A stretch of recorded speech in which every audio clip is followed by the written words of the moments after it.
Hello everyone, welcome to Kumari's Kids channel. Today's story is going to be about Simba the Lion King. Let's get started. The sun came up over the African plain, hot and brilliant, just as it had done since the beginning of time. Today, the first rays of the morning sun fell on an astonishing sight.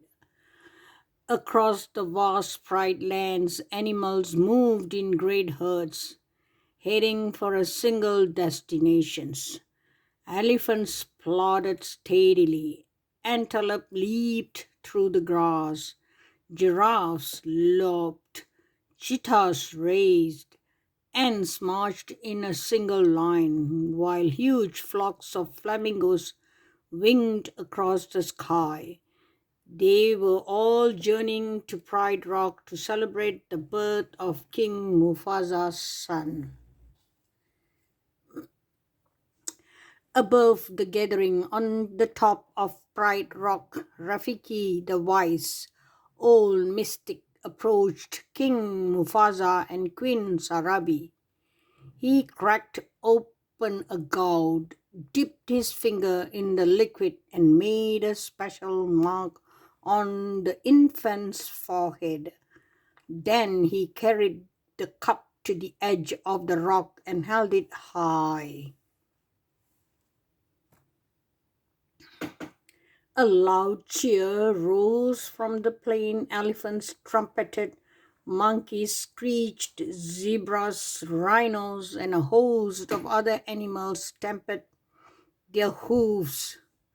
Then hush fell over the gatherings. Together the animals of Musafa's kingdom knelt before Simba, the new prince. Yet one family member did not attend the ceremony. Mufasa's brother Scare had spent the entire morning toying with a mouse. He was just about to eat when Zazu, the king's majordoma, appeared. Startled, Scare turned and the mouse scampered away. Now, look, Zazu, you have made me lose my lunch. Scare complained. You will lose more than when the king gets through with you. But Scare wasn't listening. He was still hungry. And Zazu was beginning to look pretty tasty. Scare pounced, but before he had time to eat Zazu, a voice commanded, "Drop him." Scare released the bird. "Why, if it isn't my brother?" he sneered. "Sarabi and I didn't see you at the presentation of Simba." Mufasa said, Is anything wrong?" "That was today," Scare said. "Oh, I feel simply awful. It must have slipped off my mind."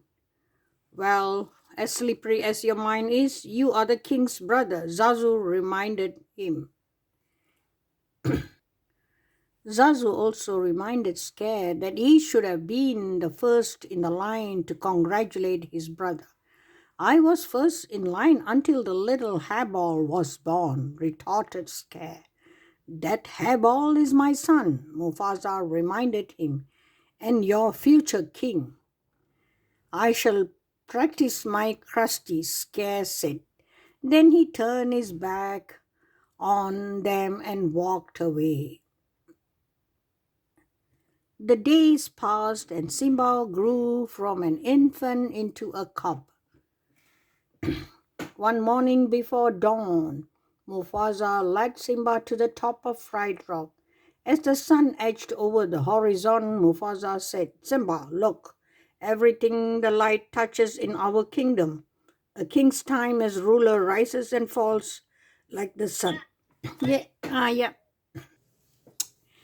As they wandered away from Pride Rock, Mufasa said, "Simba, everything you see exists together in a delicate balance. As king, you will need to understand that balance and respect all creatures because we are all connected in the great circle of life. The young cub tried to listen, the but a grasshopper caught his eyes and he chased after it.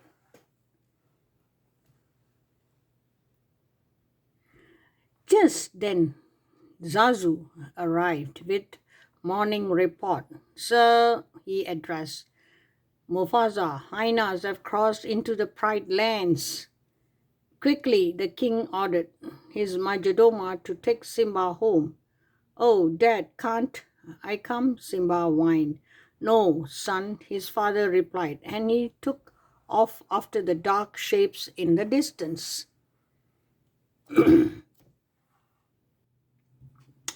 After Zazu made sure that Simba was home safely, the excited cub found Scare sunning himself on a rock. Hey, Uncle Scare, Simba cried. My dad just showed me the whole kingdom and I'm gonna rule it all. Scare scowled. Then slowly he began to smile. So your father showed you the whole kingdom, did he? Did he show you what's beyond that rise at the border? No, said Simba. He said, I can't go there. And he's absolutely right, Scare replied. It's far too dangerous. Only the bravest of lions go there. An elephant graveyard is no place for a young prince. An elephant. What? Said Simba. Wow. Oh dear. I've said too much. Said Scare grindingly, slyly. Just do me one favor, he added. Promise that you'll never visit the dreadful place. And remember, it's our little secret. As Scare backed away, Simba stared at the distant spot on the horizon. He had no idea that Scare had cleverly set a trap to rid himself of future king forever. Simba knew that he would be disobeying his father if he went into the elephant graveyard. But hadn't Uncle Scare said that only the bravest of lions dare venture there?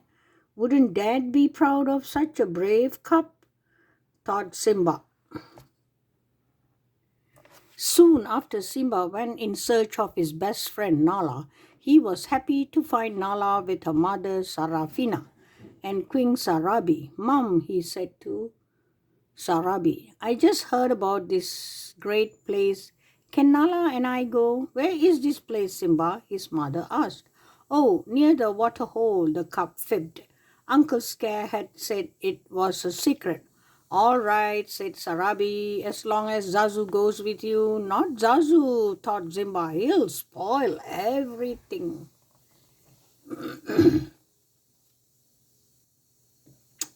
As Zazu led the way, Simba whispered to Nala, we have got to ditch him. We are not going to the water hole. We are going to an elephant graveyard. When Zazu looked back and saw them whispering, he said, just look at you two. Your parents will be thrilled. One day you two are going to be married. It's a tradition. Marry her? Forget it, said Simba. I can't marry her. She's my best friend. And besides, when I'm a king, I'll do just as I please. Zazu shook his head. With that attitude, you will be pretty pathetic king. Simba laughed at Zazu. I can't wait to be king. The cub shouted and he scampered away across the plains. Nala followed and the two of them darted in and out of herds and escaped from Zazu. It worked. We lost Zazu, said Simba, laughing. Now we can look for the elephant graveyard. In the spirit of victory, Simba playfully leaped for Nala, but he was too quick for him and he flipped him into his back. Together they tumbled down in a hill until they landed with a thud. Next to them was a huge elephant skull. This is it. We made it, said Simba. Wow, exclaimed Nala. It's really creepy. Come on, said Simba. Let's check it out.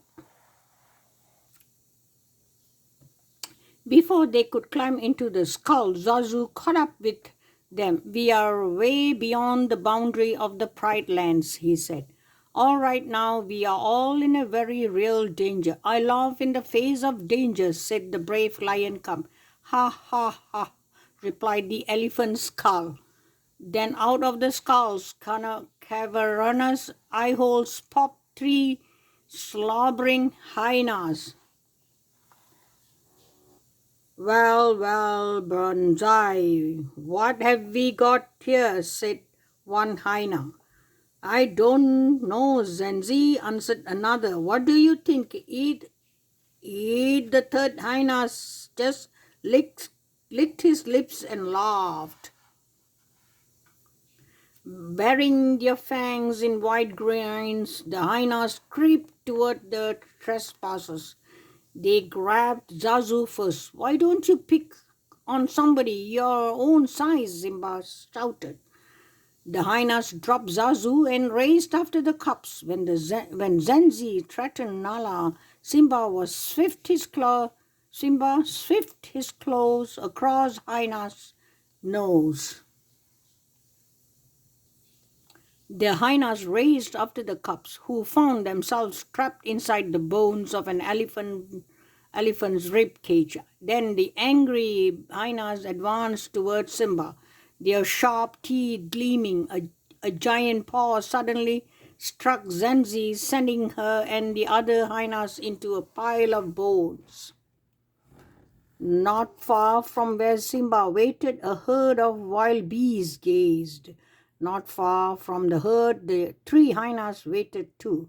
They were waiting for a signal from Scar. Shenzi saw him. There he is. Let's go. The hyenas ran toward the wild bees, sensing danger. The herd panicked and stamped into the gorge straight toward Simba. Nearby, Mufasa and Zazu noticed the dust rising from the gorge. Mufasa, scared, yelled, appearing from behind a rock. Quick, stamp it! Simba's down there. With no thought of his own safety, the Lion King leaped into the gorge and snatched the cub out of the path of the deadly hooves.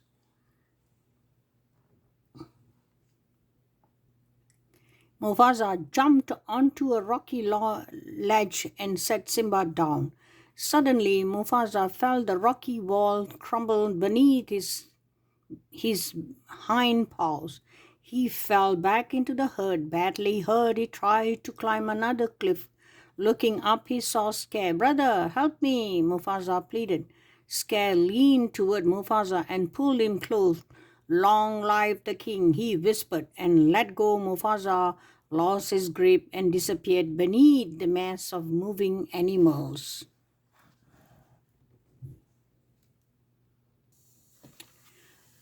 Unaware of what Scare had done, Simba saw his father fall. When the wild bees were gone, the cub raced down into the dust-filled gorge. There Simba found his father. He nuzzled the motionless body, but the great Lion King was dead.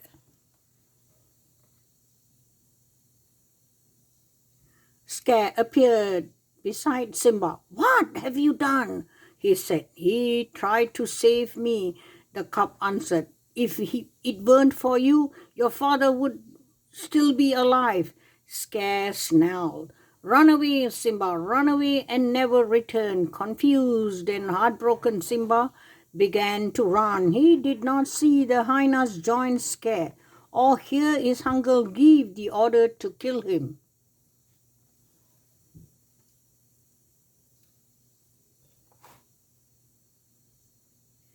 When Simba opened his eyes again, the burning sun and the vultures were gone, but a meerkat and a warthog were standing over him. You okay, kid?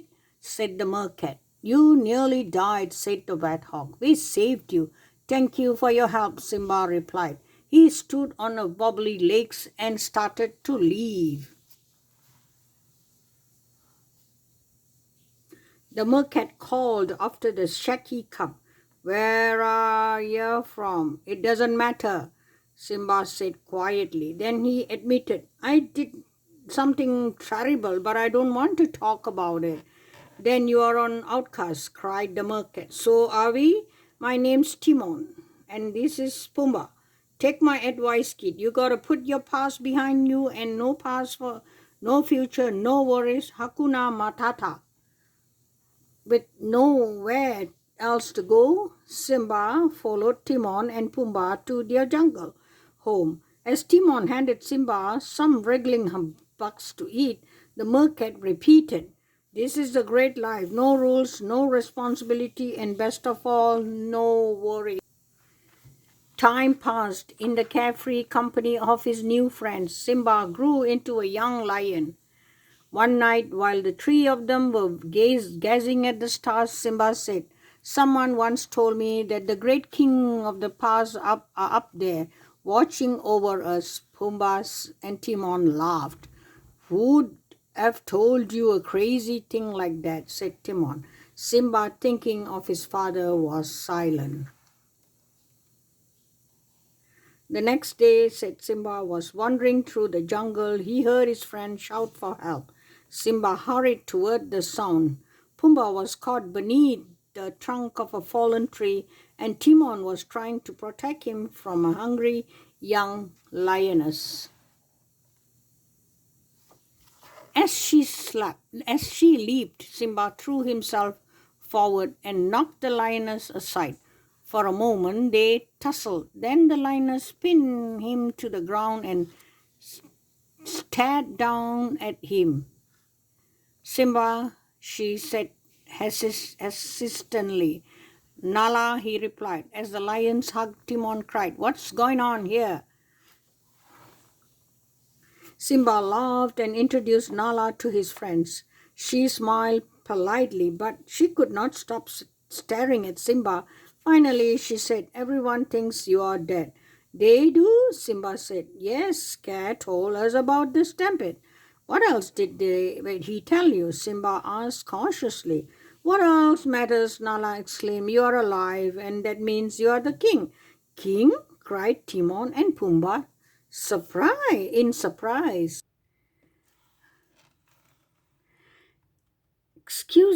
Excusing themselves, Simba and Nala stroll into the jungle. Scare, let the hyenas take over the Pride Lands, Nala said. Everything's destroyed. There's no food, no water. Simba, if you don't do something soon, everyone will starve. I can't go back, he insisted. Nala did not understand why Simba refused to accept responsibility and help the Pride. What's happened to you? She asked. You are not the Simba I remember. You are right. I'm not. He said. Now, are you satisfied? Before he turned to leave, Simba added angrily, Listen, you think you can just show up and tell me how to live my life? You don't even know what I have been through. Nala called after him, but Simba ignored her.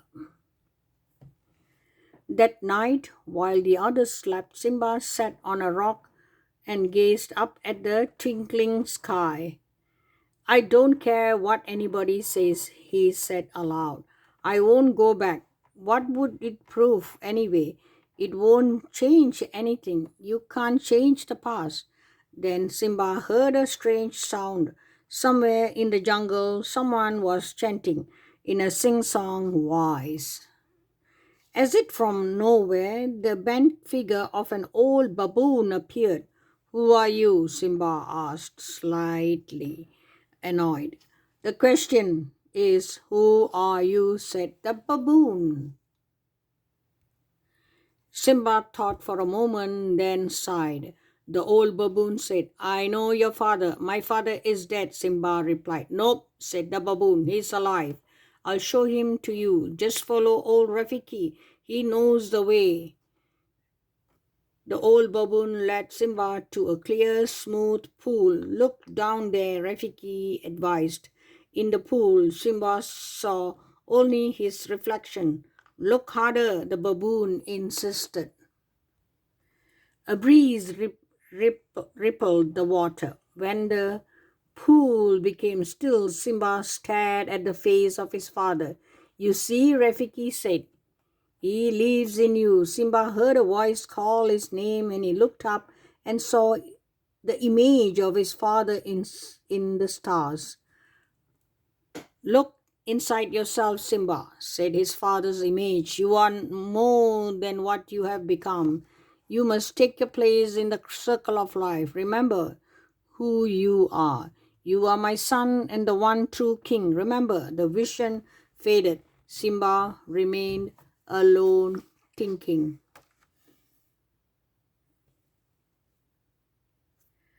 The next morning, Nala, Timon, and Pumbaa looked all over for Simba. Finally, Rafiki caught up with them. You won't find Simba here, the baboon said. The king has returned. Timon asked, What do you mean? He's gone back to challenge his uncle. Nala exclaimed. Ahead of them, Simba moved swiftly toward Pride Rock. As he crossed over into his homeland, he saw ruin and devastations everywhere. From a moment, Simba hesitated. Then he felt a fresh wind and saw rain clouds gathering on the horizon with a renewed hope. He continued his journey. Soon Nala joined him and did Pumbaa and even Timon. As they appeared Pride Rock, they saw some hyenas. Pumbaa and Timon stayed behind to divert the pack. Nala went to find the lioness with Simba forged on alone in search of his mother.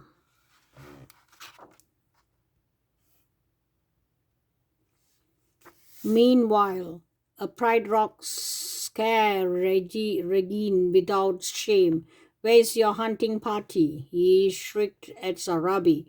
There's no food, she replied. The herds have moved on. We have only one choice. We must leave Pride Rock. We are not going anywhere, he growled. Sarabi replied, Then you are sentencing us to death. Then so be it. I am the king and I make the rules. If you were half the king Mufasa was, Sarabi began and ragged scare struck her and she fell. A tremendous roar echoed among the rocks. Scare rolled and saw a great lion before him. Mufasa, he said, gasping. No, can't be. You are dead. Weak and delirious, Scare hacked away from the ghost. What do you want? He cried. Why are you here? Go away, go, leave me alone. Although many years have passed, Sarabi still recognized her son, Simba. She said quietly, You are alive. Then Simba saw Scare crawling up Pride Rock. Simba dashed up the steep face, dodging fire and smoke. This time he trapped Scare on the edge. Simba, you don't understand, Scare insisted. I didn't kill your father. It was the hyenas. They are the enemy. Now that you are back together, we can defeat them. Run away, Scare, Simba commanded, repeating the advice his uncle had once given him. Run away and never return. Scare started to slink away, but then he turned and lunged from Simba. Acting swiftly, Simba hurled Scare off the cliff. The sound of hungry hyenas drifted up from the gorge, revealing Scare's awful fate. As rain began to fall, Simba climbed to the top of Pride Rock. Then the clouds parted, revealing a star-filled sky. Simba roared triumphantly, and all who heard him reacted with joy. Soon, under the rule of a wise, brave king, the Pride lands flourished. The herds returned to Gash, and food was plentiful once again.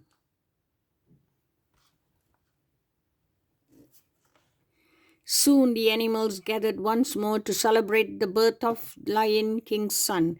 Simba and Nala watched proudly as Rafiki held their new cup high over the Pride Rock. As the morning sun touched the African plain, Simba thought of something his father had once told him. A king's time and a ruler rises and falls like the sun.